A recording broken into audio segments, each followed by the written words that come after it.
ATVs y UTVs han presentado Aventura 4x4.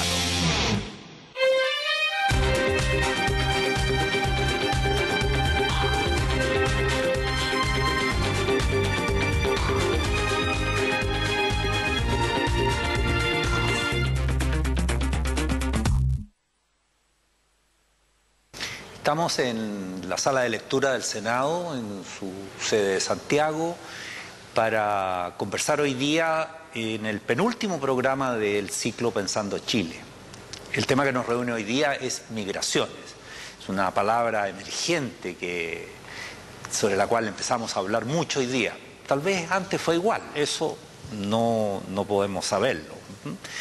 Pero esta conversación, a la cual hemos invitado a 3 personas que nos van a dar su perspectiva sobre el tema de migración, su experiencia, y se van a complementar entre ellos, de tal forma que, siguiendo el espíritu del programa, nosotros le entreguemos elementos de juicio a ustedes para su propio y libre análisis, para que usted enfrente una parte de lo que es la vida de todos nosotros cada día. Usted lo sabe, quienes nos han acompañado antes, que esto es fruto del encuentro y del acuerdo entre la Pontificia Universidad Católica de Valparaíso y el Centro de Extensión del Senado. La realización del programa está a cargo de UCB Televisión y también participan en su emisión TV Senado, la Biblioteca del Congreso, en streaming Radio Cooperativa. Así que vamos a iniciar la conversación primero presentando a quienes nos van a acompañar en este día, aquí en este lugar tan simbólico de Chile, además. Está con nosotros el profesor Baldomero Estrada. El profesor Estrada es profesor titular del Instituto de Historia de la Pontificia Universidad Católica de Valparaíso, licenciado en esa misma universidad y con estudios de posgrado en la Universidad de Pittsburgh, y posteriormente su doctorado en la Complutense, si mal no recuerdo, en España. Y él está acompañándonos aquí porque una parte importante de sus últimos tiempos, de su vida, lo ha dedicado a investigar los temas de migraciones, fundamentalmente de Europa hacia América Latina, y desde luego a nuestro país y al lugar del cual viene Baldomero, que es de Valparaíso. También está con nosotros este joven sacerdote, el padre Miguel Jaksic. Él es jesuita, tuvo inicialmente estudios de Derecho, pero la vocación lo tomó e inició y se fue al seminario. Posteriormente hizo estudios de filosofía en la Universidad Alberto Hurtado y estudios de teología en la Católica de Chile. También tiene un máster en teología en el Boston College en los Estados Unidos. Está aquí no solo por esas dotes, digamos, sino que también como director nacional del Servicio Jesuita a Migrantes, llamado SJM, para que aprendamos a poder oír y a poder decir que SJM significa eso. Y también nos acompaña una persona que estuvo con nosotros en el ciclo anterior, que es Rafael Rosell, el profesor Rafael Rosell. Él es abogado por la Pontificia Universidad Católica de Chile y actualmente es decano de la Facultad de Derecho de la Universidad San Sebastián. Podríamos hablar muchas cosas, pero ustedes lo van a descubrir a medida que él nos vaya relatando sus historias. Por un instante representaría de alguna manera a los hijos de los inmigrantes, aunque todos lo somos o muchos lo somos aquí. Esa es la conversación. Entonces, con mucha libertad, como se acostumbra en nuestro programa, vamos a comenzar. Solo como una motivación inicial, yo quisiera que ustedes comentaran con mucha libertad cuáles son las fuerzas que ustedes creen o las motivaciones que hacen que uno esté dispuesto a dejar su tierra para ir a otra tierra. Partamos por la juventud en el sacerdote que aquí presente. Gracias. Mira, se habla en la literatura de razones de empuje y de atracción para migrar. Si uno dijera que la migración es una escala de grises, en el negro está el refugio, o sea, las personas que se ven obligadas a migrar porque los van a matar o los persiguen por razones de raza, de nacionalidad, de género o religiosas. Son personas que huyen y son sujetos de protección internacional. Es decir, que cuando llegan a otro Estado que ha firmado la Convención de Ginebra, ese Estado se ve obligado a aceptar la solicitud y no lo puede devolver en virtud del principio de no devolución. Y si fuera una escala, en el blanco está el que migra por estudio o por amor, y entre medio hay una escala de grises, donde después del refugiado está el que migra por una migración forzada, porque en el origen hay pobreza, hay exclusión, no hay trabajo, no hay oportunidades o hay violencia. Muchos hablan de la zona gris o el flujo mixto, que son esas personas que no caben dentro del concepto de refugiado de la Convención de Ginebra, pero que muchos entendemos como refugiados. Por ejemplo, los jóvenes hondureños, salvadoreños, guatemaltecos que arrancan de las maras, de las pandillas yendo a Estados Unidos, que se quedan, los matan. Parte de la migración colombiana que llega a Chile, a la zona del Pacífico, Buenaventura, el Cali, creemos que cabe dentro de la definición de refugio. Son personas que huyen de la violencia, del narcotráfico, del conflicto armado. La migración que recibe Chile es una migración laboral, fundamentalmente, gente que viene a buscar trabajo, porque encuentra aquí un país estable en lo económico, en lo político, con el per cápita más alto de América Latina, $23.000, y porque el tipo de cambio le rinde 2, 3 veces en Perú, en Colombia, 4 veces en Haití y infinitamente en Venezuela, con un bolívar que va así, va abajo, claro, muy rápido. Es súper interesante lo que hemos escuchado de Miguel, y me gusta como figura, además. Creo que ustedes la comparten también. Esta figura que va del negro puro al blanco puro, en el sentido de esta gama de colores que explican este movimiento, en que podríamos decir, y creo que sería razonable pensar que el negro representaría el odio y el blanco el amor. Sí, y el negro la no libertad, claro, y el blanco la total libertad. Exacto. Y entre medio la libertad está más o menos constreñida para migrar. Exacto. Siguiendo en esta misma línea de las motivaciones y las fuerzas. Y después yo lo diría al revés. Ya. No colocar el acento de dónde parte, sino que de dónde llegas. Ya. Y yo creo que hay en las personas que migran ese sentimiento que donde van va a ser mejor de lo que tenían. Y en toda la escala que conversamos hace un rato, ¿no es cierto? Y esa es la importancia que tiene, además, la migración y la acogida que nosotros podamos hacer también como país a los emigrantes. Hoy día, Naciones Unidas tiene un organismo internacional de migraciones que en junio celebró un convenio con la misma Naciones Unidas, por la importancia que tiene. Y entonces ya no solamente nos estamos dedicando a los estados, sino que estamos mirando a las personas que se trasladan dentro de esos estados.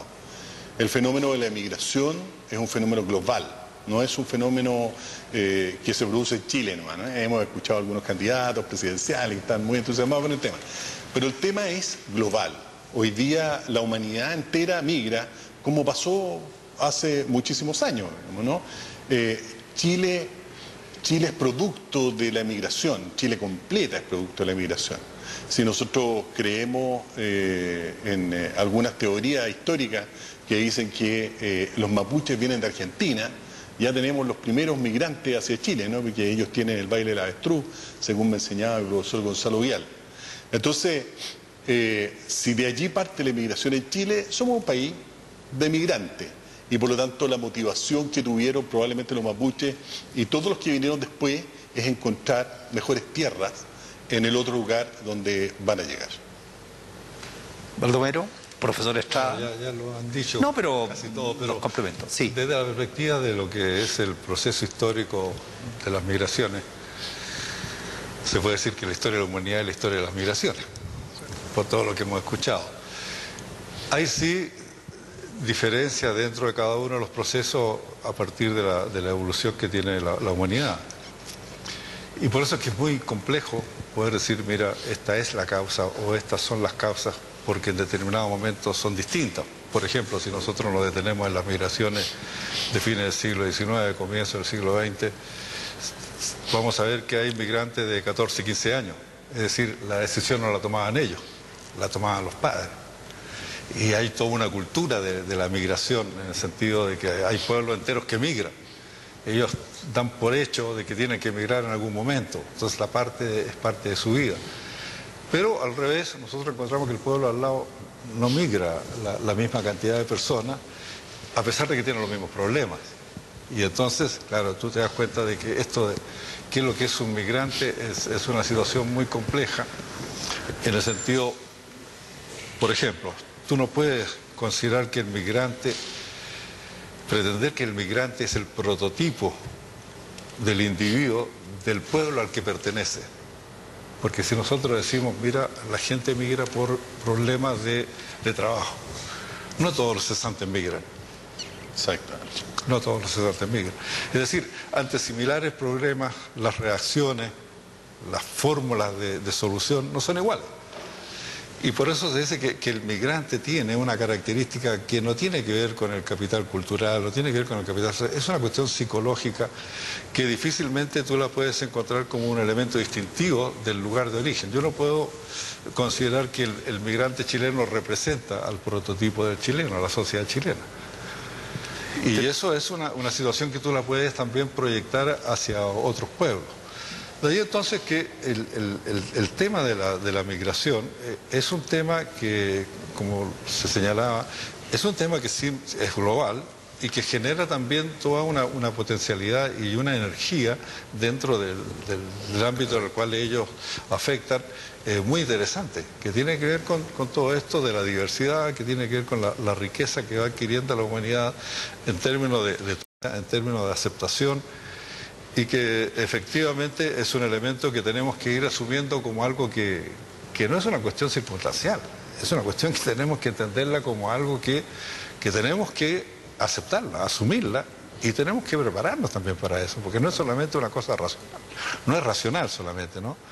Sino que para eso tenemos que prepararnos no solamente desde el punto de vista teórico, tenemos que prepararnos también en la forma de vida cotidiana. Ahora, ustedes tres han ido poniendo piezas que nos permiten entender de mejor manera esto. Y Rafael, tú has hecho mención al año 2017, sin mencionarlo, y a los procesos políticos chilenos. Y eso significa que en la conversación nacional este tema va a estar, como otros, salud, educación, etcétera, o lo que los estudios de opinión pública digan, digamos. Pero este es un tema que necesariamente va a estar. Y la bondad de lo que ustedes pueden construir en esta conversación, para nosotros, los que estamos mirando el programa, es entregarnos elementos de juicio para que haya una mirada de racionalidad y de afectividad, no sé cómo decirlo, en la conversación.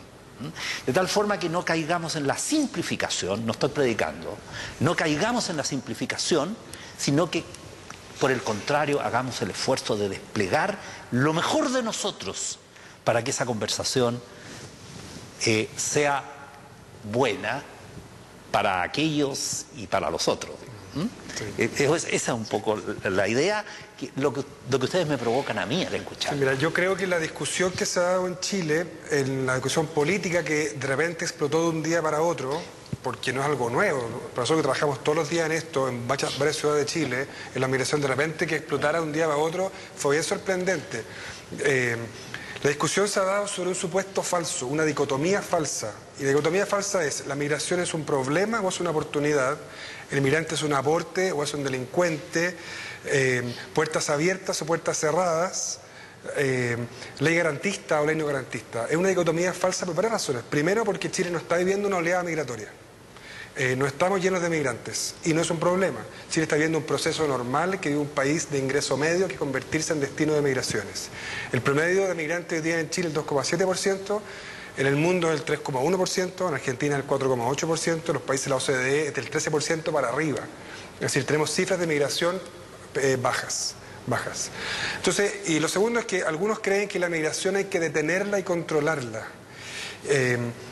Y yo aprendí trabajando en el muro que divide Estados Unidos de México, que lo construyó Clinton, y ya tiene 1.500 kilómetros de largo, trabajando en ese muro, en el lado mexicano, en un comedor para deportados de los jesuitas, en un muro de 6 metros de alto, que aprendí una cosa que me parece que es clave entender, y es que ni los muros, ni las vallas, ni los requisitos, ni las visas, ni los controles van a detener la migración. Ni las aguas, ni el Mediterráneo, No lo detiene, porque la razón para migrar es muy poderosa. Lo que ocurre es que cuando uno pone un requisito torpe como un muro, por ejemplo, e invierte mucho dinero en el muro, en la patrulla fronteriza, en los controles, etcétera, la gente sigue migrando, pero con una vida y una migración mucho más peligrosa. Surge la red de tráfico ilícito de personas, y en Estados Unidos hoy día, con muro y todo, hay 14 millones de migrantes en situación irregular. Entonces, por ejemplo, en Europa, ¿qué ha pasado? A comienzos del año pasado, Europa y Turquía han firmado un acuerdo para que Turquía se convierta en el muro de la migración por tierra. Bueno, tuvimos 5.000 personas ahogadas en el Mediterráneo este año, y las personas del norte de África que venden el viaje en las pateras se han enriquecido porque ha crecido la venta de estos botes con una brújula, un motor. Lampedusa queda para allá y la gente navega sola y se termina hundiéndose. Cuando el año pasado la migración siria había fuerte hacia Alemania, el primer ministro húngaro puso alambre de púa, la gente pasó por encima, detuvo los trenes, la gente se fue a pie. Y en Chile tenemos algunos requisitos no bien pensados, como una visa especial para dominicanos, por ejemplo, que no ha regulado la migración dominicana.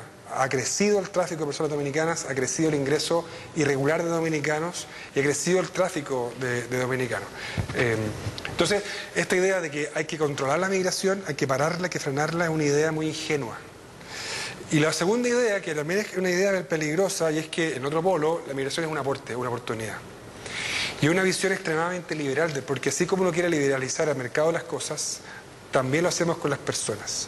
Y entonces, ¿cuál es la oportunidad? La oportunidad es mano de obra barata, la oportunidad de dar piezas muy caras y malas a migrantes que no pueden arrendar simétricamente con un contrato porque están singulares, o la idea del aporte. Entonces un candidato cuando dice, al que hay un aporte, la ley de un aporte al que no se la cerramos, bueno, ¿quién dice que eres un aporte? Tú tienes un hijo con una discapacidad severa, que no puede comer solo, que no se puede, tienes que mudarlo, que no se acuesta solo. ¿Tu hijo vale o no vale? ¿Por qué vale? Porque es persona. Entonces, cualquier política de migraciones tiene que entender que lo primero que hay que respetar es la dignidad y los derechos de las personas. Y finalmente, esto de cuando un candidato dice puertas abiertas, puertas cerradas, y me estoy alargando pero termino rápido. No, está bien. Yo creo que la gente se imagina que la frontera es como la puerta de una discoteca, como las películas gringas. Entonces hay una persona grande y fuerte que controla la puerta de la discoteca. Entonces la gente quiere entrar y se la cierra a algunos y se la abre a otros. Y el que se la cierra se queja un rato, alega y se va a su casa. Bueno, no ocurre eso con una frontera de 4.000 kilómetros de largo. Tú cierras la puerta, ¿cómo la va a hacer? ¿Va a poner un tanque en la frontera? La gente va a mirar igual. Entonces, lo primero que hay que entender en Chile es la incondicionalidad de los derechos de las personas con independencia de su situación migratoria. Y lo segundo es que la gente viene a Chile a buscar trabajo, no a trabajar, a buscar trabajo, que no es lo mismo. Porque hay gente que dice, bueno, pidan una visa de trabajo en el país de origen. Bueno, eso le funciona al gerente de Walmart, que tiene un contrato en Santiago y llega a lo están esperando, pero el resto de la gente, el 98% de los migrantes vienen a Chile a buscar trabajo. Si nuestro sistema de migración, nuestra política no entiende eso y no genera un tipo de visas que favorezca que las personas puedan buscar trabajo, la gente va a migrar igual. Y un migrante regularizado, con visa al día, es alguien que trabaja formalmente, cotiza en su AFP, se afilia a FONASA, paga impuestos, sabemos quién es y dónde está, al quien le preocupa la seguridad. Entonces, una política mal pensada va a generar una irregularidad estructural, es decir, va a crecer el número de personas que están invisibilizados y en la oscuridad y que van a ser dependientes del Estado. Un migrante regularizado es sujeto de su desarrollo, no depende de nadie y aporta al país. Sí, yo siento que... Es la misma idea. Es la misma idea. Sí. Tenemos 500.000 migrados actuales. Actualmente. En Chile. Por lo tanto, es un 2,3% de la población, es muy poco, no es nada. Digamos 3, para poner 3% de la población. Sí, la preocupación que uno tiene es la instrumentalización política que se hace de los migrantes. Eso creo que es gravísimo y habla muy mal de cómo estamos mirando los grandes temas de la política pública del país. Lo vemos en forma permanente, porque yo creo que a lo mejor tratando de imitar un poco a Trump de lo que hizo en su minuto, digamos, con los mexicanos, estamos colocando un tema con prejuicio para ser conversado por la ciudadanía, y me encanta que esta reunión no tenga esos prejuicios, ¿no es cierto?, de poder conversar muy claramente lo que significa el migrante. Hoy día tenemos que saber administrar la migración. Y la migración siempre bien hecha es buena migración. Nosotros tenemos una ley del año 75, Bernardo, es muy antigua. Es una ley de migración que ni siquiera tiene los conceptos de derechos humanos que empiezan a generarse muy posteriormente. Ahora, cuando nosotros hablamos de los derechos humanos de los migrantes, estamos diciendo que los migrantes son personas y por eso tienen derechos humanos, no porque sean migrantes. Que también es importante como señalarlo, ¿no? De repente hablamos de los derechos humanos de las minorías. Si las minorías tienen derechos humanos porque son personas, digamos. Y si entendemos eso, estamos hablando también de una hermandad global, ¿no? De entender que quienes vienen acá quieren una vida mejor, son personas. Y es más, cuando te empiezan a criticar a los migrantes, motejándolos, ¿no es cierto?, algunos de ellos como delincuentes, las cifras son súper claras. El 0,3% del 2,3%, o sea, la nada de nada, o el 3%, han sido denunciados por algún ilícito en Chile. O sea, incluso muy menor a los chilenos. Por lo tanto, esos prejuicios hacen daño. Quiero ponerte un ejemplo que tuve hace unos meses atrás y que me pareció fascinante. Mi padre es catalán, mi mamá libanesa, por lo tanto, yo solo producto de migración porque ellos se conocieron gracias a los papás que se vinieron a Chile, digamos, ¿no? O sea, en las dos puntas del Mediterráneo. Imposible haberse conocido antes. Por esta relación, el ministro de Relaciones del Líbano me invitó a una gran jornada que se realizó en San Pablo, en Brasil, que se llamó la Lebanese Diaspora Energy, ¿no? Y que la convocó allí porque Brasil tiene una gran cantidad de migración libanesa. Y yo le agradecí mucho además la invitación. ¿Y qué descubrí allí? ¿Qué descubrí en Brasil, especialmente en San Pablo? 3 millones de personas de origen libanés. Cuando uno sale a la calle y come kebbe, están vendiendo en la calle, es un producto libanés, digamos, lo hacen en el Líbano, pero hoy día está dentro de la cultura brasilera, cuando tú vas y comes. O sea, ¿cómo vamos en la compenetración? El alcalde de San Pablo es de origen libanés. El gobernador es de origen libanés. El presidente de la República de Brasil es de origen libanés. O sea, cuando nosotros estamos hablando de la potencia que puede ser una emigración en un país, tenemos el reflejo de esa emigración libanesa, por ejemplo, al Líbano, de esa emigración libanesa a Brasil, a San Pablo, un país chiquitito, de 4 millones de habitantes, no más. Entonces, bienvenida sea la emigración, cuando efectivamente nosotros podemos administrarla adecuadamente como chilenos. Ahora, para terminar, es evidente que si nosotros queremos que haya más emigración, nosotros tenemos que ser un país que adecúe su infraestructura, sus municipios a la llegada de los migrantes. No es posible que, yo lo he visto, y es triste ver a personas haitianas pidiendo dinero en la estación central. O sea, si vienen acá, vienen a buscar un trabajo, no vienen a mendigar, ¿me entiendes? Entonces, nosotros también como país tenemos que ser responsables cuando aceptamos la inmigración.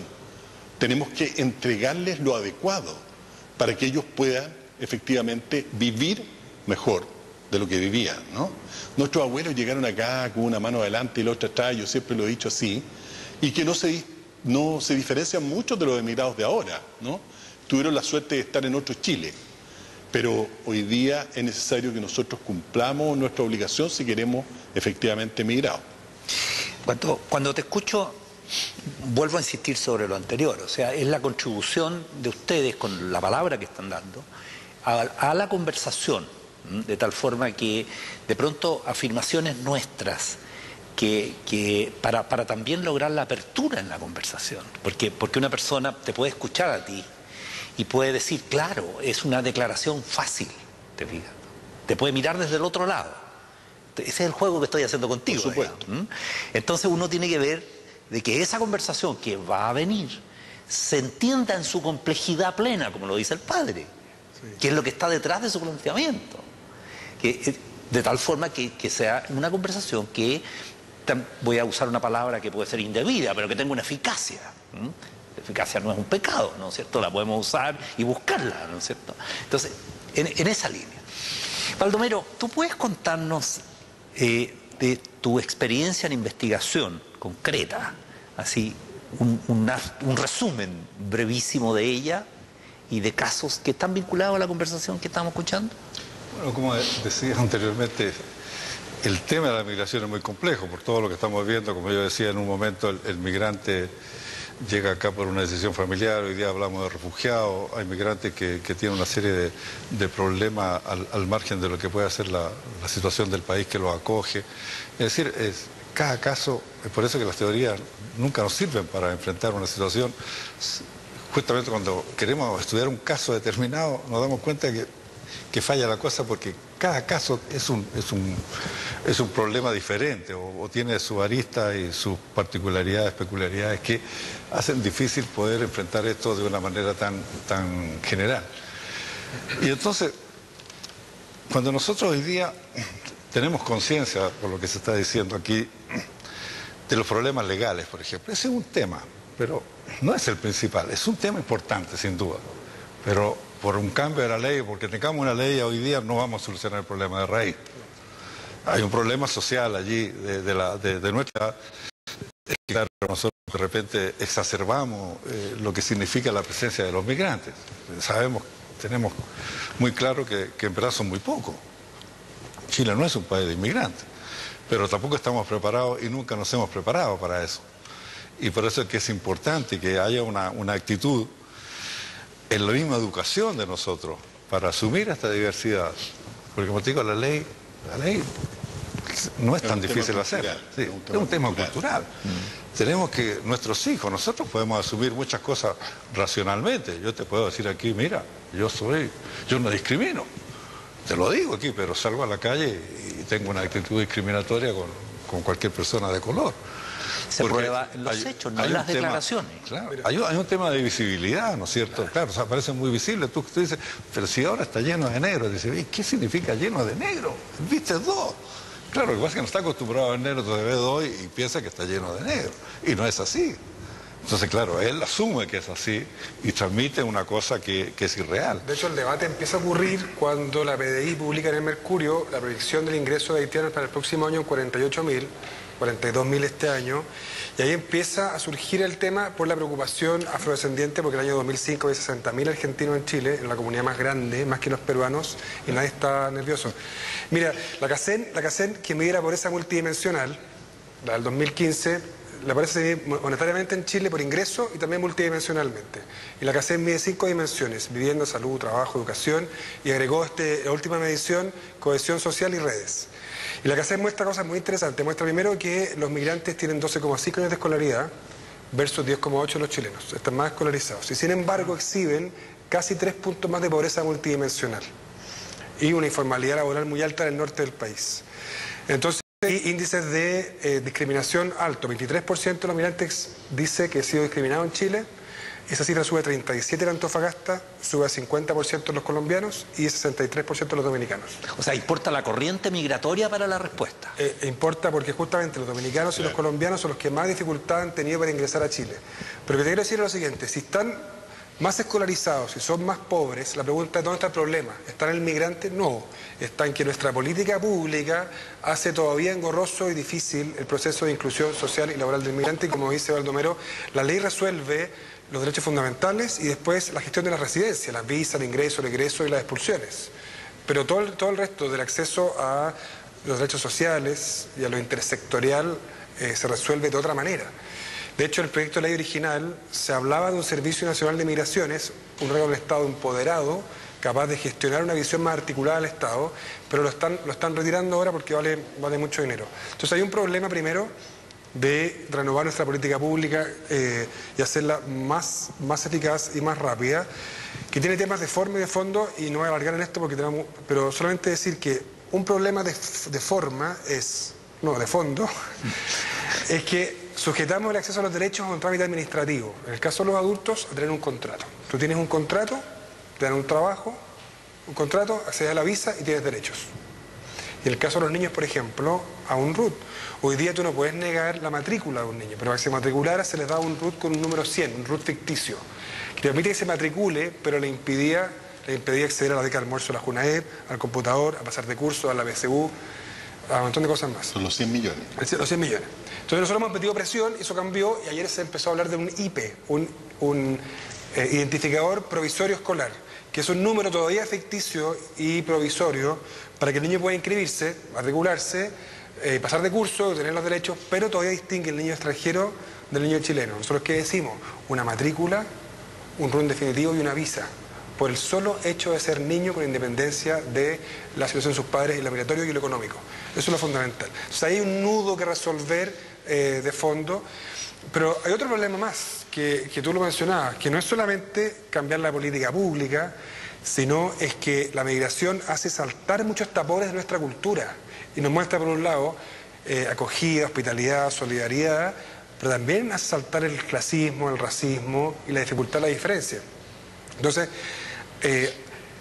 la gran pregunta que nos hace la migración a todos los chilenos es: ¿estoy dispuesto a cuestionar mis concepciones tradicionales acerca de la identidad, de la nación, de la cultura, de la persona, para entrar en una conversación nueva, distinta, transformadora, simétrica, horizontal, con uno distinto que es parte de nuestra vida, o voy a seguir proyectando sobre el otro lo que yo creo que es lo mejor? Entonces, algunos ejemplos, porque hay un racismo brutal en Chile, derecho, brutal y derecho. Pero también hay un racismo no elaborado, como hay un machismo no elaborado y un sexismo no elaborado. Por ejemplo, la muñeca famosa esta que se entregó el otro día, o que el ex almirante Arancibia diga que el problema está en que la Armada nunca debió admitir mujeres en la Armada, o que cuando uno va manejando se cruza un auto y uno dice, ah, era mujer. Hay un machismo no elaborado todavía, pero también hay un clasismo y un racismo. Por ejemplo, en mi tiempo la gente decía roto en Chile, y roto de mierda, y con la R bien dura. Hoy día no se dice roto, pero se dice flaite, que es lo mismo. La gente dice flaite y nadie se cuestiona lo que es decir flaite, porque anda con los pantalones a la mitad del poto, etcétera, ¿no? Y con los extranjeros pasa algo muy curioso. Fíjate que el otro día me cuenta un haitiano que estaba vestido de traje en el paradero, esperando una micro. Y una mujer muy gentil se acerca y le compra un helado y se lo ofrece. ¿Quiere un helado? Y él la mira y le dice, no, gracias, hablo 3 idiomas. Una persona en Chile no se detiene y le compra un helado a alguien blanco de traje. A ninguno de ustedes 3 que están de traje le compraría un helado. Y sería muy raro eso, ¿o no? ¿Por qué le compro un helado? ¿Porque es mala? No, porque sea negro le da pena y le da paternalismo. Otro ejemplo, estábamos juntando agua y alimentos para mandar a Haití después del huracán. Mandamos 8 toneladas de ayuda a través del SJM en Haití. Y estábamos con un amigo haitiano en el Santuario del Padre Hurtado recibiendo cosas. Una mujer llega con 2 bolsas, muy gentil y amorosa, donde el haitiano, de 45 años, por ahí de haber tenido, le dice, ay, ustedes qué lindo, los haitianos me encantan, no tienen ningún vicio, lindo, lindo. Uno le habla así a un niño de 5 años, no a un adulto. Otro haitiano que decía, la construcción, como es fuerte y así musculoso, entonces le decía que el piropo era que vos sois máquina. Pero detrás del vos sois máquina cargaba más sacos y más carretillas que los demás. Claro. Que los demás. Y las mujeres, nuestras usuarias afrodescendientes, colombianas, dominicanas o haitianas, expresan lo que le pasa al hombre chileno con la mujer afrodescendiente. Por ejemplo, muy curioso que la mujer antofagastina le diga a la mujer colombiana, quita marido. Porque es un racismo y un machismo, porque el marido no tiene libertad. El hombre se lo llevó la colombiana, él no decidió irse con la colombiana. ¿O sí? Se la llevó la colombiana. Entonces, tenemos una cantidad enorme de maneras de dominar no elaboradas en Chile. Otro ejemplo. Otro día, cortito, sí, muy corto, porque quiero decir una cosa muy corta. Otro día una persona dice, oye, hasta los 90 en la Araucanía no había conflicto mapuche. Nosotros los dueños de los campos y los mapuches vivíamos en paz. Metieron la ley indígena y se fue a las pailas el problema. Obvio, había una relación de subordinación y dominio, de control, de inquilinaje, que mantenía a la gente subordinada. Nunca Chile ha sido un país más rico, más educado que hoy día, y sin embargo están más enojados los estudiantes. ¿Por qué? Porque son mucho más conscientes de lo que les falta y de que el poder estaba concentrado en unos pocos.